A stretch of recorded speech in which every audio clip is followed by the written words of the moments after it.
Serve නව් ආයතනය වෙනුවෙන් මම ඔබ සැම ඉතා ආදරයෙන් ගෞරවයෙන් මේ නමස්කාර මෙහෙයට පිළිගනු ලබනවා. මෙම දේව මෙහෙය විවිධ නිකායන් වලට අයත් විවිධ ප්‍රදේශවලින් සහ විදේශ රටවලින් ලබාගත් වීඩියෝ පට එකතුවක්. මේ නිසා අප දේව රාජ්‍යයේ සිටින සැමෝම එකට එක් වී ස්වාමින් වහන්සේට නමස්කාර කරන මොහොතක් ඇති වෙනවා. විශේෂයෙන්ම දේව මෙහෙයන්ට සහභාගී වන්නට බැරි මේ කාලෙදී ඔබගේ නමස්කාර කටයුතු කර ගැනීම සඳහා අපි හුදෙක් මේ දේව මෙහෙය සකස් කර ඇති බව කරුණාවෙන් සලකන්න. අපිට පුරුදු නිකායන් වල ශෛලියෙන් පිටත ගිහිල්ලා වෙනත් නිකායන් වල නමස්කාර ශෛලියන්ද මේ වැඩසටහනට එක් වී ඇති නිසා මෙය ඔබට සමහර විට ටිකක් නුහුරු වන්නට පුළුවන්. ඒත් අපි ස්වර්ගයට ගොස් එහි සිටින අපගේ ස්වාමින් වහන්සේට සියල්ලෝම විවිධ රටවලින් විවිධ භාෂාවලින් විවිධ ශෛලයන්ගෙන් නමස්කාර කරන පිළිවෙලක් මේ දේව මෙහෙය තුලින් ඔබ දකී කියා මා විශ්වාස කරනවා. ඉතින් කරුණාකර මෙය ඔබගේ හිතවතුන්ට දේව මෙහෙයකට සහභාගී වීමට නොහැකිව සිටින අයට යවා ඔවුන්ටත් මේ ආශිර්වාදයක් වෙන්නට සලස්වන්න. ඔබටත් මේ වැඩසටහනේ කොටස්කාරයෙක් වන්නට කැමති නම් කරුණාකර අපව හා සමග සම්බන්ධ වන්න. අපි එක්ව ස්වාමින් වහන්සේව නමස්කාර කරමු. අපි යාඥා කරමු. ආදරණීය දෙවියන් වහන්සේ, අපි ඔබ වහන්සේට මේ ලස්සන දවස ගැන ස්තුති කරනවා. පවත්වනා වූ ස්වාමිනී දේවමය ඔබ වහන්සේට බාර කරනවා. පටන් ගැනීම සිට අවසානය දක්වා ඔබ වහන්සේ ක්‍රියා කරමැනව ජේසුස් වහන්සේගේ නාමයෙන් අපි යාඥා කරනවා. සුදාත්මනි, අද දවසේ ඔබ වහන්සේගේ දරුවන් කරන්නා වූ ගීතිකාවල්, දේව වචනය, ඒ වගේම බයිබල් කියවීම, ස්වාමිනී අනිකුත් සියලු දේ ඔබ වහන්සේ අද දවසේ ඔවුන් කර්ම කොටගෙන ඔබ වහන්සේ පාලනය කරමනව. දෙවියන් වහන්සේ අද දවසේ මේ දේමේ තුලත් අසන්නව සිළු දෙනාත් සහභාගී වෙනව සිළු දෙනාත් ඔබ වහන්සේගේ දාස දාසීන් ඔබ වහන්සේගේ දරුවා මේ සිළු දෙනා ඔබ වහන්සේ පාවිච්චි කරමනව. දෙවියන් වහන්සේ ආරම්භයේ සිට අවසාන දක්වා ඔබ වහන්සේ ක්‍රියා කරමනව. දෙවියන් ඔබ වහන්සේ පාලනය කරන්න. ජේසුස් වහන්සේ අද දවසේ ඔබ වහන්සේගේ නාමයෙන් මහිමයට පත් කරන්න ස්වාමිනී. දෙවියන් අපි මේ සියලු දේ සම්පූර්ණ වැඩසටහන සම්පූර්ණ දේවමය අපි ඔබ වහන්සේගේ අලංකාර දෑතට බාර වෙනවා. ජේසුස් වහන්සේගේ උතුම් නාමයෙන්. ආමේන්.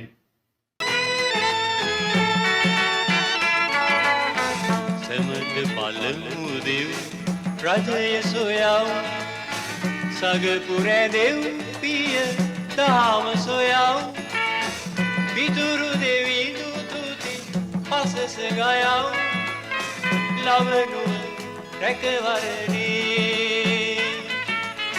සමද බලමු දෙව් රජය සොයව් සගපුරේ දෙව් පිය දාම සොයව් විදුරු දෙවි දුතුති පසස ගයව් ලබනු රැකවරණී.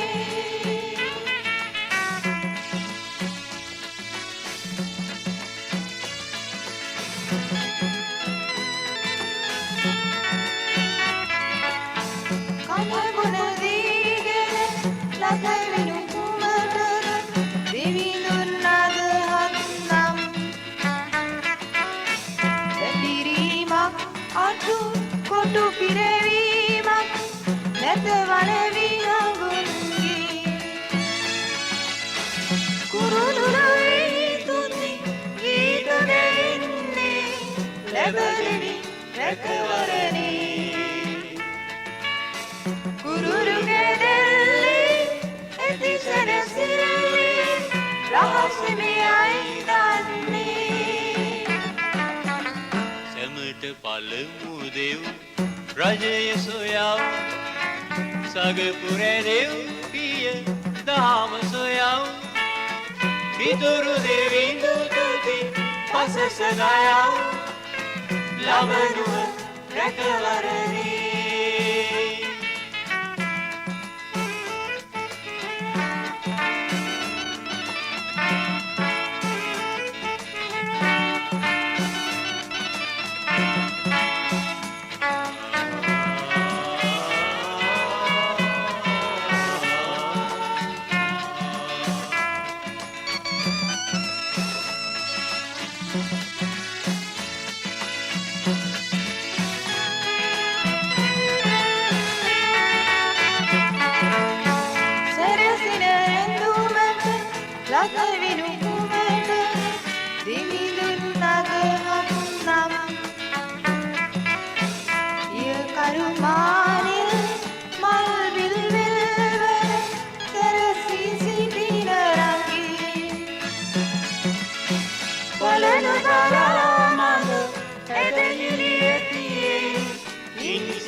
පිරිගන්නේ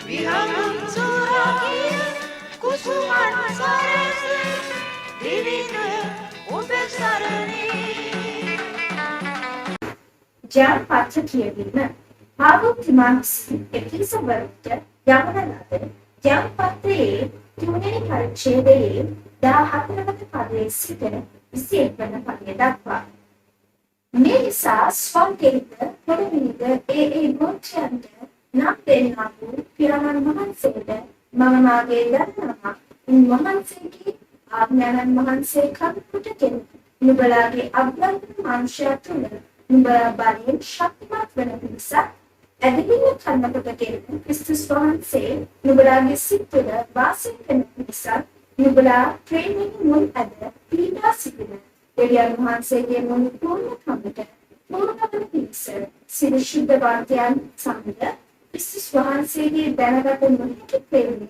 දැනගෙන එහි පළල දිග උස ගැඹුර කිලෙට කියා තේරුම් ගන්නට නුඹලාට පුළුවන් වන පිණිසත් උන්වහන්සේගේ මහිමේ සම්පතේ හැටියට නුඹලාට දෙන්නේ යාඥා කරමි. ඉතින් අප තුළ ක්‍රියා කරන්නා වූ බලයේ හැටියට අප ඉල්ලන නොහොත් සිදු යන දේට වඩා ඉතා අධික ලෙස කරන්ට බලය ඇත්තා වූ තැනන් වහන්සේටම සියලු පරම්පරාව දක්වා සභාවෙහි ක්‍රිස්තුස් වහන්සේ තුළ සදාකාලයට ගෞරව වේවා. දේව වාක්‍යමසය දෙවිදුන්ට ස්තුති වේවා. අත්පව්කමාව සඳහා සූදානම් වෙමු. අපි මතක් කරගනිමු අපේ ජීවිත ගැන. අපි අපේ ජීවිත පසුගිය කාලය තුල ගත කර ආකාරය ගැන මතක් කරගනිමු. එලෙසම අපි මතක් කරගනිමු අපි උදෙසා යේසුස් වහන්සේ කුරුසපත් වුණු ආකාරය. කිසිම පාපයක් නොකළා උන්වහන්සේ. අපේ පාපයට සමාව දෙනු පිණිස උන්වහන්සේ කුරුසියක කුරුසපත් වුණා.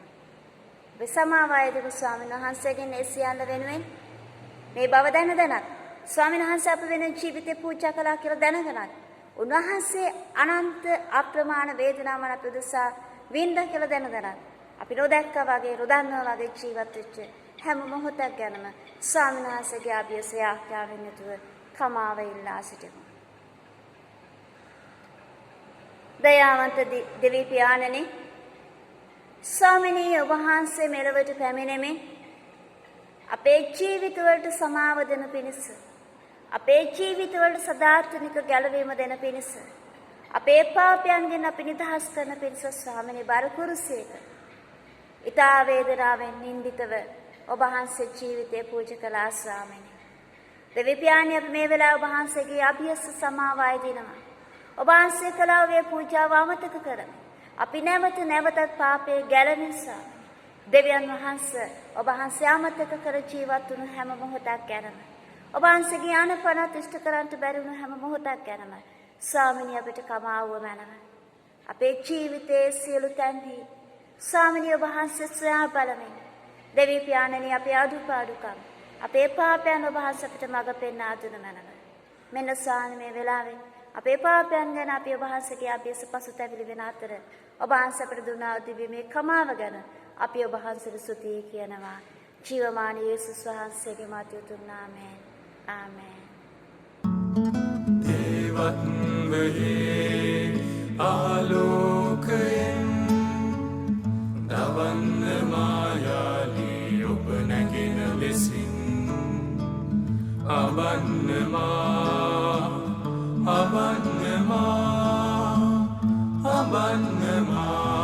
ඔබ කැමති ලෙසින් මා කවරෙකු මිස මැටි පීඩ රැඳී ඔබ සුරාතේ ඔබයි කුබල් කරුවහනු කැමැත්ත ඔබගේ පැතුම ඔබේ හැඩය ඔබේ සියල්ල ඔබගේ පැතුම ඔබේ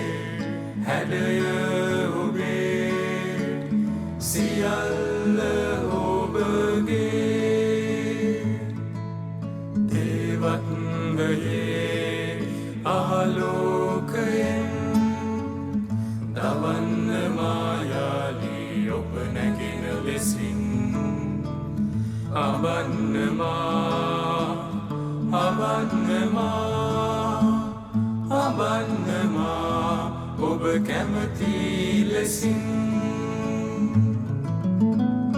බානිමැවූ පසුව වුවද රිසිනම් සමීතේ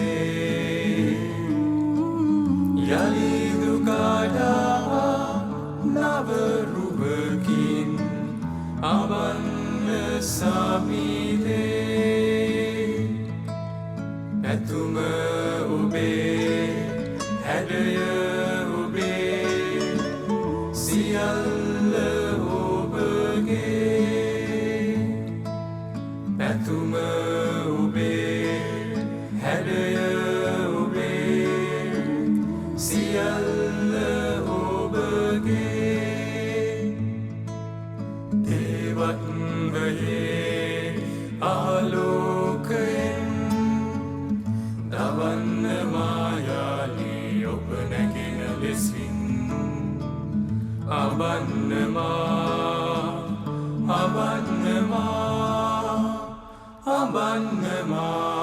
ඔබ කැමති ලෙසින් ශුද්ධෝ සුභාරංචියේ සුද්ධෝර යොහන්තුමාට අනුව ලියන ලද සුභාරංචියේ 6 වෙනි පරිච්ඡේදයේ පළවෙනි පදය පටන් ප්‍රකාශ වන සුභ අස්නට සවන් දෙන්න. ඉන්පසු යේසුස් වහන්සේ ගලිලයේ මුහුදවන ටිබේරියස් මුහුදෙන් එගොඩට ගියසේක. මහත් සමූහයක් උන්වහන්සේ අනුව ගියෝය. මක්නිසාද රෝගියෝ කෙරෙහි උන්වහන්සේ විසින් දැක් වූ ලකුණු මොහු දුටුවෝය. යේසුස් වහන්සේ කන්දක් නැගී තමන් ගෝලයන් සමග එහි වැඩ වුන්සේක. යුදවරුන්ගේ මංගල්‍ය පාස්කුව ලංව තිබුණුය. යේසුස් වහන්සේ ඇස් ඔසවා තමන් ළඟට මහත් සමූහයක් එන බව දැක මොවුන්ට කන්න දෙන්නට අපි කොතනින් රොටි මිලේට ගමුද පිලිප්ගෙන් අසූසේක. තමන් කරන්නට යන්නේ කිමෙද්ද කියා තමන්ම දැනගෙන ඔහු සෝදිසි කරන පිණිස මෙසේ කීසේක. පිලිප් උන්වහන්සේට උත්තර දෙමින් එකිනෙකාට ටික ටික ලැබෙන පිණිස මසු 200ක රොටි ඔවුන්ට මදියයි කීවේය. උන්වහන්සේ ගෝලයන්ගෙන් එක්කෙනෙක් වූ සීමෝන් පේතුරුස්ගේ සහෝදරයෝ ඇන්ඩ්‍රෝ උන්වහන්සේට කතා කොට යව රොටි 5ක්ද කුඩා මසුන් 2 දෙනෙක්ද ඇති ළමයෙක් මෙහි සිටි. නමුත් මෙපමණ දෙනෙකුට ඒවා මොකක්ද කීවේය. මිනිසයන් දිනුවා පල්ලායේ යේසුස් වහන්සේ කීසේක. එතනේ බොහෝ තනකොළ තිබුණේය. මෙසේ ගණන් වශයෙන් 5000ක් පමණ පුරුෂයෝ ඉඳගත්ෝය. එවිට යේසුස් වහන්සේ රොටිගෙන ස්තුති කොට ඉඳගෙන උන්නවුන්ට බෙදා දුන්සේක. එසේම මසුන්ගෙන් ඔවුන්ට කැමැති පමණ දුන්සේක. ඔවුන් තෘප්තියට පැමිණි කල කිසිවක් නැති නොවන පිණිස ඉතිරි වූ කැබලි එකතු කරපල්ලා යයි යේසුස් වහන්සේ තමන් ගෝලයන්ට කීසේක. මෙසේ මිනිසයන් කාලා යව රොටි 5ක් ඉතිරි වූ කැබලි එකතු කොට පැස් 12ක් පුරවා ගත්තෝය. එබැවින් ඒ මිනිසයෝ උන්වහන්සේ මෙසේ කළා වූ මේ හාස්කම දැක සැබෑවටම උන්වහන්සේ ලෝකයට එන්නා වූ අනාගත වත්වෝමයි කිවෝය. කිතු සමුදුන්ගේ සුභ හස්න මෙසේය. මට විලක ගැඹුරු ඉඳලා ඉසුතු නෙළුම් පිපෙන්නේ ලස්සන වෙන්නට නෑ වෙසෙන්නේ කවදද කුරුළු රංචු අටු පිර වූයේ උන් කුසගින්නේ නෑ වියදෙන්නේ කවදද කුරුළු රංචු අටු පිර වූයේ උන් කුසගින්නේ නෑ වියදෙන්නේ දෙවිඳුන් සුරකී දුක් කඳුලැලි නොමවේ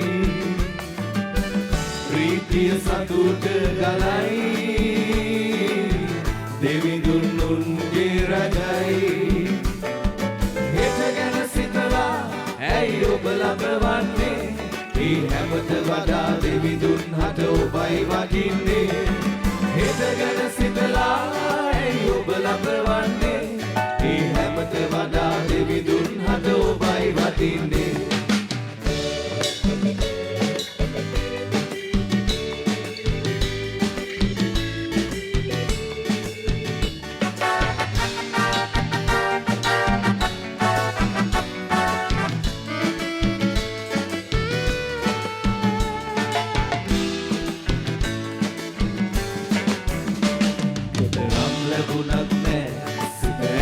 කියන්නේ තව තව සම්පත් සොයනට වෙහෙසෙන්නේ ලෝකෙම ලැබුණත් ජීවිත නැති වෙලා කුමන පළද කායික දෙය මා හැර යනවා ලෝකෙම ලැබුණත් ජීවිත නැති වෙලා කුමන පළද කායික දෙය මා හැර යනවා මට විලක ගැඹුරේ ඉඳලා සුදු නෙළුම් පිපෙන්නේ ලස්සන වෙන්නට එය නෑ වෙහෙසෙන්නේ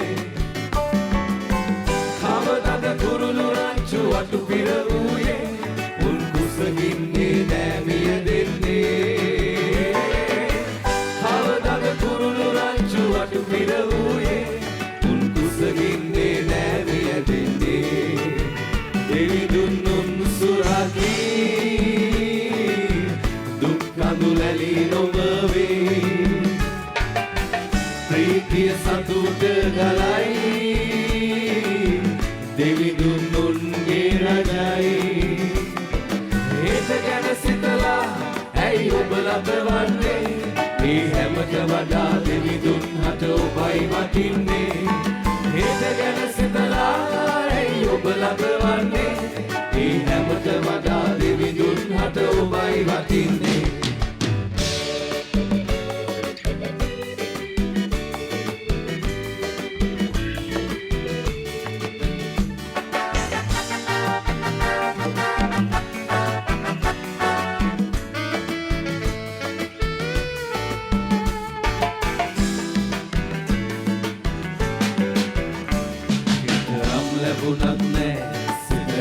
කියන්නේ තව තව සම්පත් සොයනට වෙහෙසෙන්නේ ලෝකෙම ලැබුණත් ජීවිතය නැති වෙලා කුමන පළද කායික දෙය මා හැර යනවා ලෝකෙම ලැබුණත් ජීවිතය නැති වෙලා කුමන පළද කායික දෙය මා හැර යනවා මේ ඉරිදා දවසේ මම ඔබ සැමට පළමුවෙන්ම ආචාර කර ඉන්නවා. අද මම හුඟක් උනන්දු වෙමින් ඉන්නේ. මේ බයිබලයේ තියෙන සිදුවීම් සහ කතා වලින් මම හුඟක් ආශා කරන යොහන්තුමා ලියපු සුභාරංචි 6 වෙනි පරිච්ඡේදයේ පළමු පද කීපයෙන් ඔබට පණිවිඩයක් දෙන්නයි මම කැමැත්තෙන් ඉන්නේ. එතනදී අපි දකිනවා යේසුස් වහන්සේ 5000ක් දෙනාට කන්න දුන්න හැටි. ඉතින් මේ සඳහා එතුමාට තිබුණේ කොච්චරද? රොටි කිහිපයකුත් මාළු කිහිපයකුත් විතරයි. ඉතින් දැන් මම ඔබත් එක්ක බෙදා ගන්න යන්නේ මේ ඡේදයන් තුලින් මට විශේෂ වුණු කරුණු ටිකක් ගැන. මේ පද ගැන හුඟක් වතාවල විවිධ තැන්වල මම දේශනා කරලා තියෙනවා. දැන් ඔබගේ අවධානයට මම ඉස්සෙල්ලා වෙලාම අරගෙන ඉන්නේ යොහන් ලියපු සුභාරංචියේ 6 වෙනි පරිච්ඡේදයේ 5 වෙනි පදය. එතන මෙන්න මෙහෙම ලියලා තියෙනවා. යේසුස් වහන්සේ ඇස්සොසවා බලා තමන් වහන්සේ ළඟට ලොකු සෙනඟක් එන බව දැක්කා කියලා. අන්නේ වෙලාවේදී තමයි වුන් වහන්සේ විශේෂයෙන්ම පිලිප් දිහා බලලා ප්‍රශ්නයක් ඇහැව්වේ. ඉතින් දැන් අපි තව ටිකකින් බලමු එතන ඔක්කොම ගෝලයන් ඉඳද්දි ඇයි වුන් වහන්සේ පිලිප්පම තෝරාගෙන ඔහුගෙන්ම මේ ප්‍රශ්නේ අහුවේ කියලා. ඉතින් දැන් වුන් වහන්සේ පිලිප්ගෙන් අහනවා මේ සෙනඟ ඔක්කොටම කන්න රොටි අපි කොහෙන්ද සල්ලි දීලා ගන්නෙ කියලා. දැන් අපි 6 වෙනි පදයේ ඊ타මත්ම වැදගත් දෙයක් දකිනවා. ඒ තමයි යේසුස් වහන්සේ මෙහෙම පිලිප්ට කිව්වේ ඇයි කියලා. යේසුස් වහන්සේ කාරණේ ගැන පිලිප්ට කිව්වේ නැති වුණත් ඒ වෙලාවේදී ඔවුන් වහන්සේගේ හිතේ තිබෙන මොකද්ද කියන එක අපේ හිත වලට ටිකක් තේරුම් ගන්න පුළුවන්. ඉතින් දැන් 6 වෙනි පදයේ කියනවා ඔවුන් වහන්සේ පිලිප්ගෙන් මෙහෙම ඇහුවේ ඔවුන් වහන්සේට පිලිප්ප පරීක්ෂා කරලා බලන්න ඕන වුණු නිසයි කියලා. ඔවුන් වහන්සේ වෙනකොට දැනගෙන හිටියා තමන් වහන්සේ කරන්න යන්නේ මොකද්ද කියලා. මම ඒකට හරි කැමතියි. දැන් අපි අපේ ජීවිත දිහා හැරලා බැලුවොත් යේසුස් වහන්සේ කොච්චර වතාවක් අපිනුත් මේ වගේ අහලා ඇතිද? ඔවුන් වහන්සේ තියෙන අවශ්‍යතාවයන් අපට පෙන්වලා පෙන්නනවා ඒ ගැන ඔබ මොකක්ද කරන්න යන්නේ කියලා. ඔවුන් වහන්සේ තියෙන අවශ්‍යතාවයන් අපට පෙන්වලා අපෙන්ම අහනවා ඒ ගැන ඔබ මොකක්ද කරන්න යන්නේ කියලා. ඉතින් ඔවුන් වහන්සේම කරන්නේ අපව පරීක්ෂා කරලා සෝදිසි කරලා බලන්න.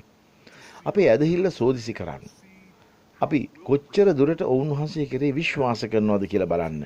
අපි කොයි විදිහටද ඒකට ප්‍රතිචාර දක්වන්නේ කියලා බලන්න. ඉතින් මම කියන්න අකමැති වුණත් මේ වෙලාවේ පිලිප් දිහා බැලුවොත් පිලිප් නම් විභාගයෙන් අසමත් වුණා කියලා කියන්න මට සිද්ධ වෙනවා. ඉතින් දැන් 7 වෙනි පදේ අපි දකින්නේ මොකද්ද? පිලිප් උත්තර දීලා ඔවුන් වහන්සේට කියනවා අපි හැමෝටම රොටි කෑල්ල කෑල්ල කන්න දුන්නත් අපි අවුරුද්දක් තිස්සේ හම්බ කරන එකෙන් භාගයක් මේකට ගෙවන්න වෙයි කියලා. ඉතින් එක පැත්තකින් බලනකොට පිලිප් සුභවාදී ප්‍රතිචාරයක් දැක්ුවේ නැති වුණාට මේ වෙලාවේදී ඔහු යථාර්ථවාදී වුණා කියලා අපට කියන්න පුළුවන්. අනික අතින් බැලුවහම ඔහු මේ අවස්ථාවේදී හුඟක් තර්කානුකූලවයි කතා කරුවේ. සාමාන්‍ය අවස්ථාවකදී නම් පිලිප් කියපු එක ඇත්තක්. ඉතින් ඒකට ගත වෙන්නේ මේ වගේ කාලයක්.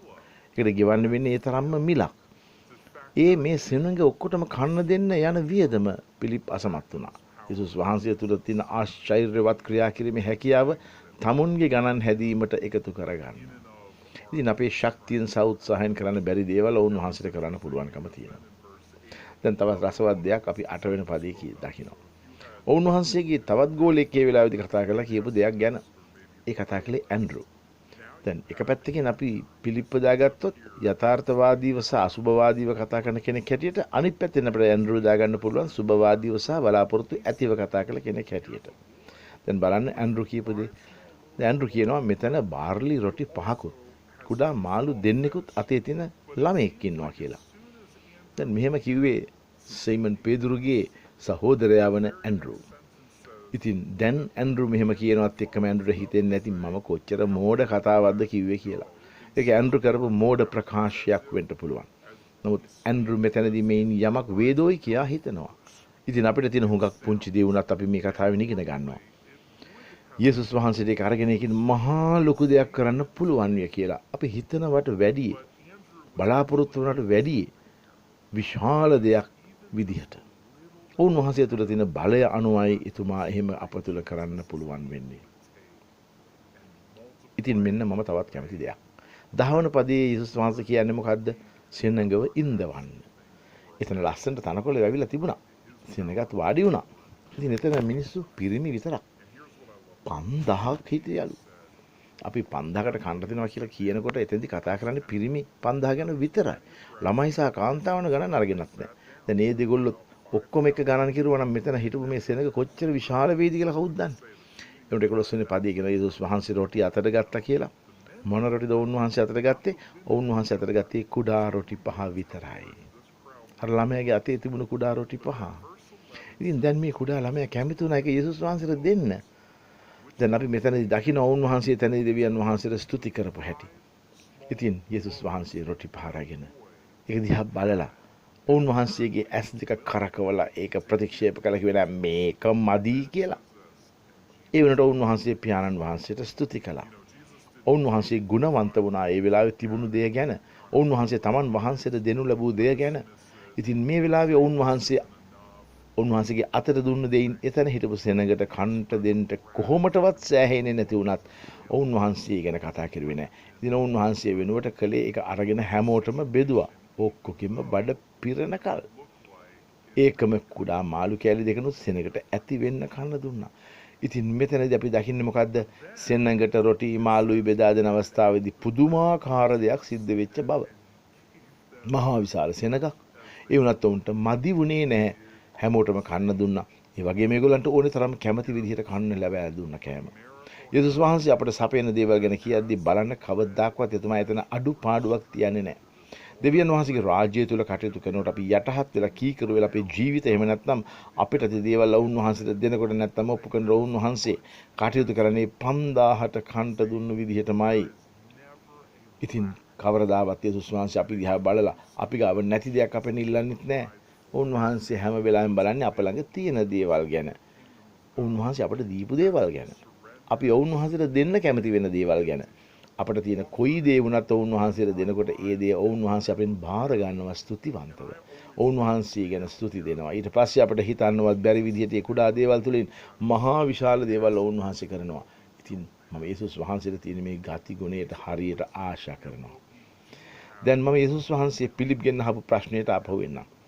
ඉතින් මම දන්නේ යේසුස් වහන්සේ උන්වහන්සේට හිටපු ගෝලය අතරින් පිලිප් විතරක් තනි කරලා ගත්තේ ඇයි කියලා. සමහර වෙලාවට යේසුස් වහන්සේට ඕන වෙන්න ඇති විශේෂයෙන්ම පිලිප්ට පාඩමක් උගන්වන්න. එතනදී උන්වහන්සේ කියනවා පිලිප් හැම වෙලාවෙදීම දේව රාජ්‍යයේ කටයුතු කරනකොට අපිට බෑ යථාර්ථවාදීව කටයුතු කරන්න කියලා. ඉතින් උන්වහන්සේ ඒ වෙලාවේ උන්වහන්සේගේ දේව රාජ්‍යයේ ගණන් හැදීම පිළිබඳව පිලිප්ගේ අවධානය යොමු කරන්නේ. සාමාන්‍ය මනුෂ්‍යයන් අතර කරන විදිහට නෙවෙයි. දෙවියන් වහන්සේගේ රාජ්‍යය තුල කටයුතු සිදු කරන්නේ. ඉතින් මම හුඟක් වෙලාවට හිතනවා යේසුස් වහන්සේ අදත් මිනිස්යාකාරයෙන් අපත් එක්ක හිටියා නම් අපෙන් සමහරෙක් පිලිප් වගේ වෙනවා. ඒ වගේම තවත් සමහරෙක් ඇන්ඩ්‍රු වගේ වෙනවායි කියලා. ඉතින් ඇන්ඩ්‍රු අහන්නත් ඉස්සලා පැනලා කියනවා. එහෙම කියලා කල්පනා කරනවා මම කොච්චර මෝඩ කතාවක්ද කිව්වේ කියලා. ඉතින් එතන හිටපු සමහර අයත් ගොඩාක් සපලවාදී අදහස් දරපය වෙන්නේ නැතුව අසුභවාදී විදිහට කටයුතු කරන වෙන්නත් පුළුවන්. හරියට පිලිප් වගේ. එතනදී අපි දෙවියන් වහන්සේට කරන්න පුළුවන් දේවල් සීමා කරගන්නවා අපේ මනසින්. අපේ ජීවිතය තුළින්. ඒ වගේම අපිට තියෙන කුඩා දේවල් වලින් ඔවුන් වහන්සේට කරන්න පුළුවන් ඉමහත් දේවල් තියෙද්දී අපි ඒවා සීමා කරගන්නවා. සීමා පනව ගන්නවා අපිම. ඉතින් මේ විදිහට යේසුස් වහන්සේ අද දවසේදී අපව සෝදිසි කරමින් ඉන්නවද කියලා මම කල්පනා කරනවා. දැන් ඔබ ඉදිරියෙන් අභියෝගයක් තියෙනවා. ඒ කියන්නේ ඔබ කරන්න ඕනේ මොකද්ද කියලා හරියටම දන්නේ නැතුව ඉඳද්දි ඔබත් කල්පනා කරනවා මේ වගේ අභියෝගයකදී මම මොකද්ද කරන්න ඕනේ කියලා. එහෙම ඔබ කරන්නේ මොකද්ද කියලා දන්නේ නැතුව ඉන්නකොට ඔබටත් හිතෙනවා ඇති මේ කාරණාව ගැන ඔබත් යමක් කරනවට දෙවියන් වහන්සේ කැමති වෙයි කියලා. දැන් ඉතින් මෙන්න මම ඔබට ගෙනන පණිවිඩය. අපි දකිනවා පිලිප්ට කතා කරනකොටත් යේසුස් වහන්සේ දැනගෙන හිටියා වුන් වහන්සේ මොකද්ද කරන්න යන්නේ කියලා. දැන් මෙතනදී වුන් වහන්සේ ඔබව සෝදිසි කරනවා. එහෙම කරලා ඔබගේ ඇදහිල්ල ශක්තිමත් කරනවා. වුන් වහන්සේගේ අස්වාභාවික බලය ඔබට අත්දකින්න පුළුවන් තැනකට උන්වහන්සේ ඔබව ගේනවා. එතනදී අපිට සාමාන්‍ය අවස්ථාවකදී කරන්න බැරි දේවල් කරන්න පුළුවන් තත්යකට අපිපත් වෙනවා. අපිට බැරි දේවල් උන්වහන්සේට අපතුලින් කරන්න පුළුවන්. ඉතින් දැන් ඔබත් මමත් කොයි වගේ විදිහකද උන්වහන්සේට අපතුලින් කටයුතු කරන්නද අවස්ථාව සැලසලා දීලා තියෙන්නේ? එහෙමත් නැත්නම් කොයි වගේ ඇදහිල්ලේ තැනකටද අපි පැමිණිලා ඉන්නේ? ඉතින් දැන් බලන්න මෙතනදී යේසුස් වහන්සේ මේ අවස්ථාවේදී හැම දෙයක්ම තමන් වහන්සේම බාර අරගෙන කටයුතු කරුවේ නෑනේ. ඉස්සර වෙලාම උන්වහන්සේ ඒගොල්ලන්ගෙන් ඇහුවා තමුන් ළඟ මොනවද තියෙන්නේ කියලා. ඒ වෙලාවේ හැටියට ඒගොල්ලන්ට හොයාගන්න පුළුවන් රොටි කොච්චරද කියලා උන්වහන්සේ ඇහුවා. ඉතින් අවස්ථාවට ගැලපෙන විදිහට කටයුතු කිරීමේ වගකීම උන්වහන්සේ වුන්ටම පවරනවා.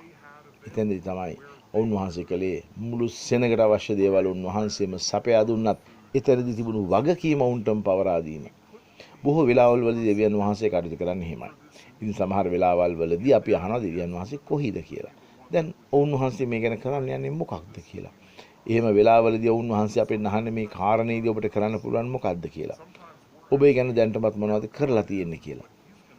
ඔබ කළ දේ නැත්නම් කරන්න පුළුවන් පොඩි දේවල් තියෙන්න පුළුවන්. ඒක කිරීමෙන් කිසි වෙනසක් ඇති වෙයි කියලා හිතෙන්නේ නැති වෙන්න පුළුවන්. ඒත් ඔබට එහෙම හිතුණත් ඔබට පුළුවන් දේ ඔබ කරන්න පටන් ගන්න. ඔබට තියෙන දේ යේසුස් වහන්සේට දෙන්න. ඉතින් ඔබ එහෙම කෙරුවම ඔබ කරපු දේ කරන්න අවශ්‍ය දේත් අතර වෙනස කොයි විදිහටද උන්වහන්සේ පියවන්නේ කියලා. ඔබ ගාව තියෙන ඊටා කුඩා දෙයින් පටන් අරගෙන පරතරය පියවෙන ගල්ල උන්වහන්සේ තමන් වහන්සේගේ බලයෙන් අදින්න පටන් ගන්නවා. ඒ නිසාම අනිත් අයගේ අවශ්‍යතාවයන් ඔබ දන්න ආකාරයට කරන්න. එතකොට ඔබේ හැකියාවටත් වැඩි දෙවියන් වහන්සේම අවශ්‍ය වෙන කරුණු ටික ඉෂ්ට කරලා දෙවි. දෙවියන් වහන්සේ ඔබට ආශිර්වාද කරනසේක්වා. ආමෙන්. සියලු දේ සපයන සියලු දේ මට දෙන ලකුණකින් මාව ඔසවන මගේ සමිඳුනේ සියලු දේ සපයන සියලු දේ මට දෙන ලකුණකින් මාව ඔසවන මගේ සමිඳුනේ යෙහෝවා ගයිරේ යෙහෝවා ගයිරේ යෙහෝවා ගයිරේ යෙහෝවා ගයිරේ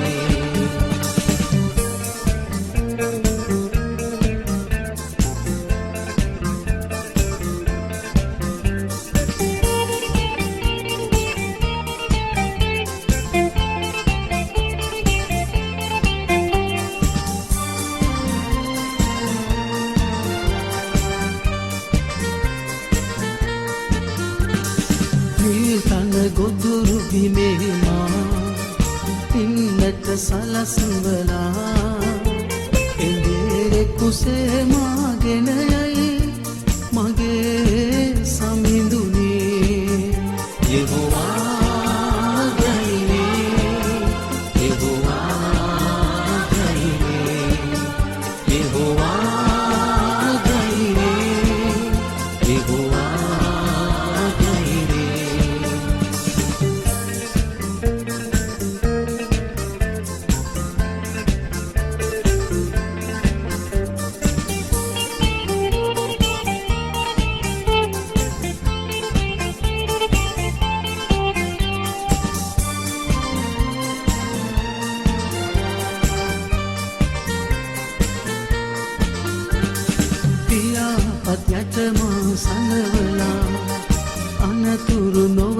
කුසේ රැකගෙන රාජලියේ කුසේ මාගෙන යයි මගේ සමිඳුනේ යෙහෝවා ජයී යෙහෝවා ජයී යෙහෝවා ජයී යෙහෝවා ජයී සියලු දේ සපයන සියලු දේ මට දෙන දකුණතින් මාව උසවන මගේ සමිඳුනේ සියලු දේ සපයන සියලු දේ මට දෙන දකුණතින් මාව උසවන මගේ සමිඳුනේ යෙහෝවා ජයී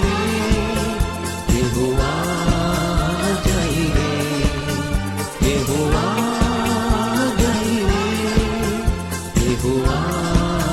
ජයී යෙහෝවා ජයී අපි යාඥා කරමු. ස්වර්ගයේ වැඩ සිටින ජීවමාන මහෝත්තම අතිශුද්ධ දෙවියන් වහන්සේ අපි ඔබ වහන්සේට බොහෝසේ ස්තුති ප්‍රශංසා කරනවා මේ පොදු දේව මිහිය ගැන. ස්වාමිනී ඔබ වහන්සේ අද දවසේ අපිට ස්වාමිනී ඔබ වහන්සේට නමස්කාර කරන්නත් ඔබ වහන්සේගේ වචනය අසන්නත් දුන්න ඒ කරුණාව ගැන ස්තුතිවන්ත වෙනවා. ස්වාමිනී විශේෂයෙන් ස්තුතිවන්ත වෙනවා ඔබ වහන්සේ අප සමග සිටින දෙවියන් වහන්සේ ස්වාමිනී අපට මඟ පෙන්වන අපිට කරුණාව දක්වන අපිට නිතර අපට මඟ පෙන්වන දෙවියන් වහන්සේ නිසා ස්වාමිනී මේ වෙලාවේ විශේෂයෙන් ස්තුතිවන්ත වෙනවා ඔබ වහන්සේගේ අනර්ග වචනය ගැන.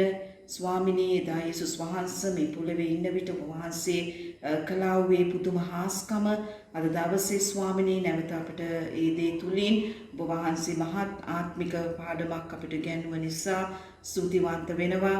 ස්වාමිනී එදා ඔබ වහන්සේ ඒ රොටි පහයි මාළු දෙන්නෙක් අරගෙන ඔබ වහන්සේ 5000කට වඩා සෙනඟට කන්න දුන්නා ස්වාමිනී. අපි ස්තුතිවන්ත වෙනවා ඒක තුලින් අද දවසේ අපිට කතා කරපු ඒ අනර්ග පණිවිඩය ගැන.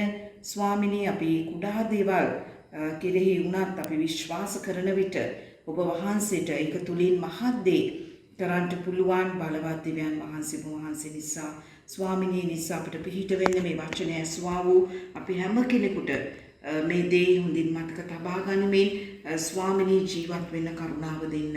ස්වාමිනී අපේ ජීවිත තුළ ඒ වගේම මේ ලෝකය තුළ ඔබ වහන්සේට පුදුම බලවත් දේ කරන්න පුළුවන් දෙවියන් වහන්සේ. ඒ නිසා ස්වාමිනී අපිට තිබෙන කුඩා දේවල් ගැන පවා විශ්වාසයෙන් ඔබ වහන්සේ වෙත ස්වාමිනී ඒ විශ්වාසයෙන් යුතුව ජීවත් වෙන්න අපිට ඒ කරුණානුග්‍රහය දෙන්න. අපි හැම කෙනෙක් ඔබ වහන්සේට බාර වෙනවා. ඔබ වහන්සේට ස්තුතිවන්ත වෙනවා. ඔබ වහන්සේගේ සැපීම ගැන දිනපතා අපිට අවශ්‍ය ආහාර අපිට අවශ්‍ය අනිකුත් හැමදේ ඔබ වහන්සේ අපිට සපයන දෙවියන් වහන්සේ නිසා ස්වාමිනී අපි වහන්සේට අද දවසේද ස්වාමිනී වගේ අපි එක එක්කෙනාද වහන්සේට බාර වෙමින් සියල්ල ගැන ස්තුති ප්‍රශංසා කරනවා යේසුස් වහන්සේගේ නාමයෙන්. අනුග්‍රහයෙන් හා කරුණාවෙන් පූර්ණ දෙවිඳාන ඔබට සමාවධානය කර සියලු පවින මුදා නව ජීවිතයකට කාලයද ශුද්ධාත්මයන් වහන්සේගේ අනුග්‍රහය හා සැනසෙල්ලද ඔබ වෙත දානය කරන සේක්වා.